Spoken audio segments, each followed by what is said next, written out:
Yo, what is going on, my YouTube people? 29 United back here with another video. In today's video, we're going to be discussing on how well will the Iranian national team do at the World Cup. But I am joined with a special guest, Shayan.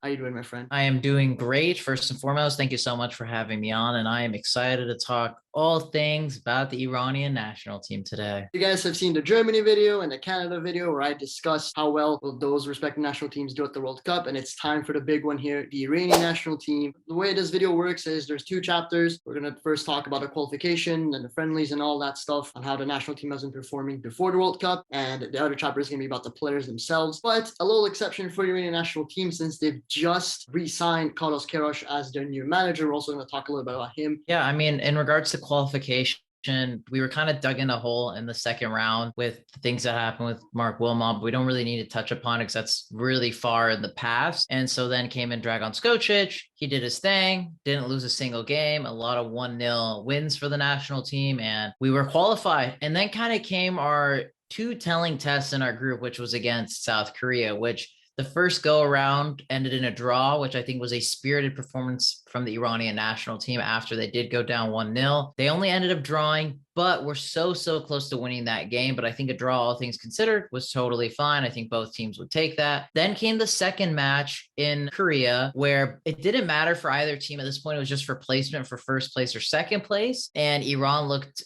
abysmal. Granted, they were missing a few key players. It didn't really excuse how bad that performance was. And in the end, Korea ended up fumbling first place and Iran finished in first. And that was pretty much the storybook to it. I think Dragan Skocic did what he had to do in qualifying. And we kind of learned that he's, I think, more of a manager that is really good with the minnows of Asian World Cup qualifying. Then came a big test, which we'll talk about soon, with his first friendly as the Iranian national team coach, preparing for the World Cup. Does Iran have the depth that it needs? And in our opinion, I don't think so. The Korea game was quite clear that if we are missing a few key players, we're just not going to look good at all. It's important to know that, yeah, our group wasn't necessarily the best, no disrespect to the national teams that were there, but, Lebanon, Syria, the UAE, Iraq, those are teams that Iran should be winning with every single time. Now, it was 1-0, 2-0, and although they are wins and, obviously it's what you want, it just doesn't seem of a dominant Iranian national team as we've seen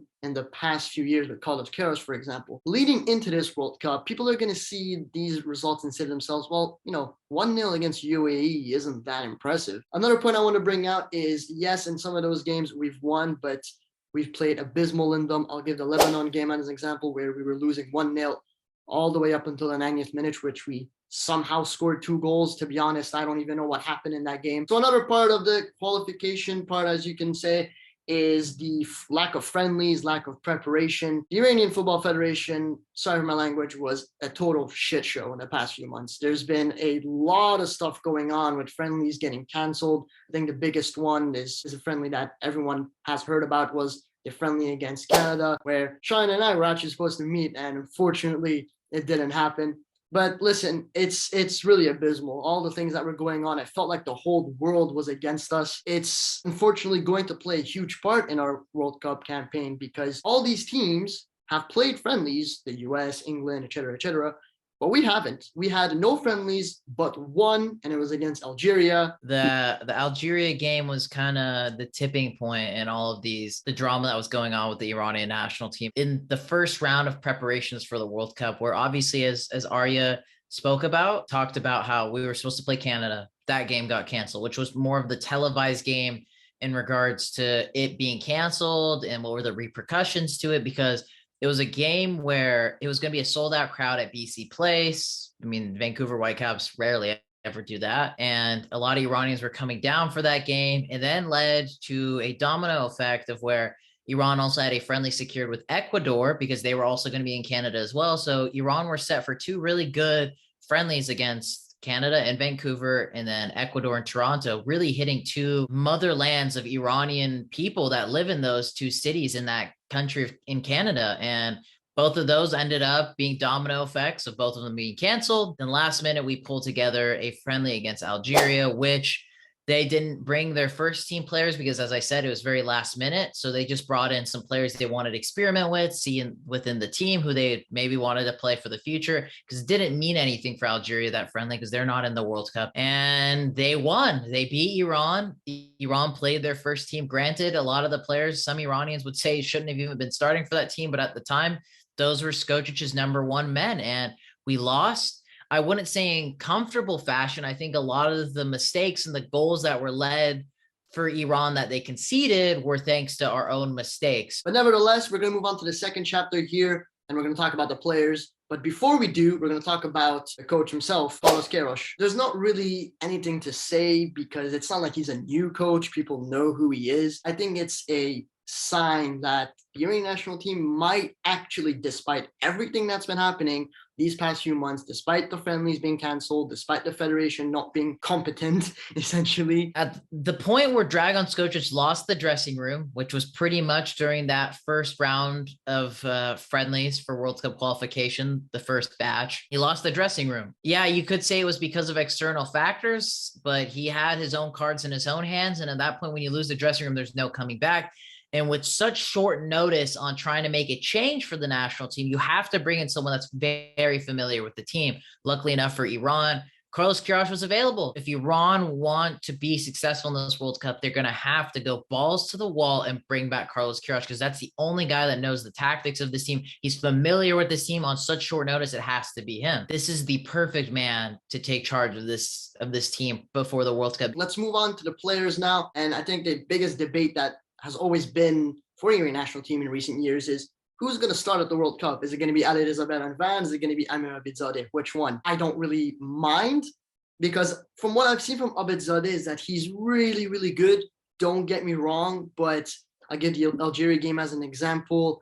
He has these little mistakes in him which make it really hard to rely on him, especially you can't make these mistakes against England, against the US. I think Beranvan's going to have to be our number one. What do you think? I made a video as well talking about should it be Abedzadeh, should it be Beranvan that starts. Obviously, I think that was like 4 or 5 months ago, maybe. I could be stretching it a little bit. That I put out that video. And at the time, I said Abedzadeh because Alireza Beranvan wasn't starting, I believe at the time it was at Boavista when he was on loan from Antwerp. And also with Beranvan going back to Persepolis, and now he's a consistent starter. We're starting to see him do his vintage Alireza Beranvan shot stopping. He's almost certainly going to be the number one. And we've already seen Abedzadeh wasn't necessarily in favor as being number one when Carlos Queiroz was the head coach. He loves Alireza Beranvan. And with what the tactics will be for Iran at this World Cup, with the playing style we'll have, we don't need someone that needs to play out the back. We just need a guy that will make saves in clutch moments. And Beranvan now has a track record where you could say, I've done that for us in the biggest games. Moving on with the defenders, there's a lot of debate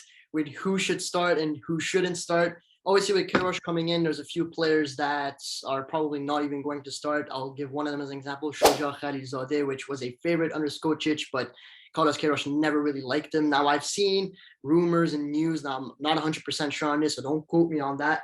But apparently he's willing to give Khalilzadeh a chance to prove himself. And we've got Hossein Kanani, which is a very funny player, but he's a great, great player. And then, we've got our fullbacks, and Sadar Moharrami, which you're a big fan of, who had a fantastic game against Chelsea. That's probably the player that I'm the most excited to watch at that World Cup. You got Majid Hosseini, which is starting to pick up form for the Turkish team he plays with. I'm not going to attempt to pronounce it because I'm going to 100% butcher it. And then we've got Arif Gholami, Omid Nurafkan, which fans have seemed to turn his back on him because he hasn't really been the best in the past few months. And then you've got the old players, Milad Mohammadi, or is he still going to start? Ehsan Haji Safi. A lot of people say his time is up with the national team. I think kind of the big, obviously you spoke about Khalilzadeh, who wasn't in favor during Carlos Queiroz's first stint with the Iranian national team. Most likely, I think Majid Hosseini is going to be the number one starter for Iran at this World Cup as a center back. And then the interesting part is too, will Rahman Rezaian be a starter at right back or Sadegh Moharrami? Because obviously Rezaian was Carlos Queiroz's favorite, but Sadegh Moharrami is now starting to pick up form for Dynamo Zagreb, and we saw how well he did against Chelsea with a similar playing style to what Iran will most likely deploy against England. And Milad Mohammadi has been on the outside looking in for the national team. Obviously, he was a free agent. Could we see him come back into the team, especially because he has speed? That's the key part. I think speed at those wingback positions will be very important. And at the end of the day, playing 5 in the back helps fill in a lot of holes for anyone that's defensively not good. Sadeh Moharami, I think, deserves to be one of the starters for the team. I mean, obviously there's Hardani as well, who's kind of, was again another player outside looking in, where people say maybe he should get a shout as well to be maybe the backup right back with Carlos Queiroz back. Now we got a good little mixture of 3 pretty good right backs for the national team, and that's exciting to see. But there's a little bit of question marks. I think that will be solved very, very quickly, though. He'll probably know his guys. So we're going to move on to the midfielders, a part of the team that a lot of people consider as the weak point of the Iranian national team. And we've got players like Saeed Ezzatollahi, which had a very weird past few months. We got players like Vahid Amiri, a fan favorite, Kamal Kamnabunian. We've got Godos, the man that is behind you right there. We've got Nurullahi, which don't even get me started on him. Mehdi Torabi, Mehdi Pur, Mirad Saleh, Golizadeh, all these players. And like I said, it's a pretty weak point of the Iranian national team, unfortunately. Not that they're terrible players, not in any, well, except for Nurullahi. Bruh, look at this dude. It's definitely something that the other teams are going to watch out for. And, as I was talking about Ezzatollahi, he left his team in Denmark to go to Al Harafa, and then he changed minds and went back to that team in Denmark. And my only big hope for the midfield part would be Godos and Golizadeh. And even Godos, he hasn't been playing for Brentford at all. So I'm a little bit scared for the midfield part of the team. What do you think? Yeah, and as well, to add on to that with Salman is when he has played for Brentford, granted, every time he has played for them, he has made a big difference, has been a big impact player for them off the bench. And I'm hoping, the rumors are that Thomas Frank will slowly start giving him more minutes and he'll start maybe being more of that big part player. I think he is one of our, probably the best midfielder for this team. So he has to be a shoe. And as you said with Nurullahi, he shouldn't even be playing for this team. He's kind of in that same boat with me with Nouraf Khan. Those two guys, they have still a little bit to learn, and they shouldn't even remotely be in this squad going into the World Cup. If it is Saeed Ezzatollahi, Salman Ghodus, Golizadeh, whoever, those are still all good players, and they will play their part in regards to what they need to do.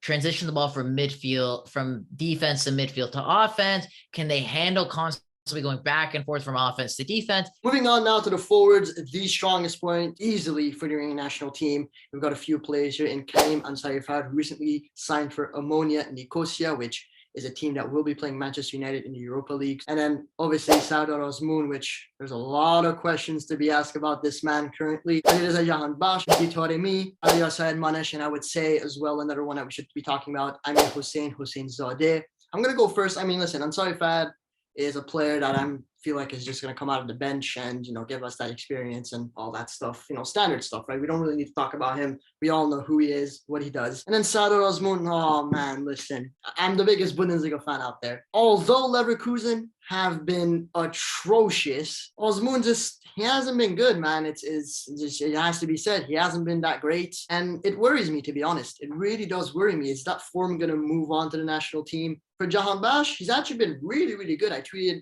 about him a few days ago. He's been really good. I mean, he's not starting games, but he's coming out of the bench and he's had very good games. And then we've got obviously Mehdi Taremi, which I don't really need to say anything about him. We all know what he does. And then we've got a injured Alaya Saeed Manesh, which I think is a huge blow to the Iranian national team. And when I say huge blow, like huge blow, it's incredible. Very bad news for the Iranian national team because he was one of the players that I think everybody was the most excited to watch. But we do have another exciting prospect in Mr. Amir Hossein Zadeh, who has just recently signed with Golizadeh's team, Sporting Charleroi in Belgium.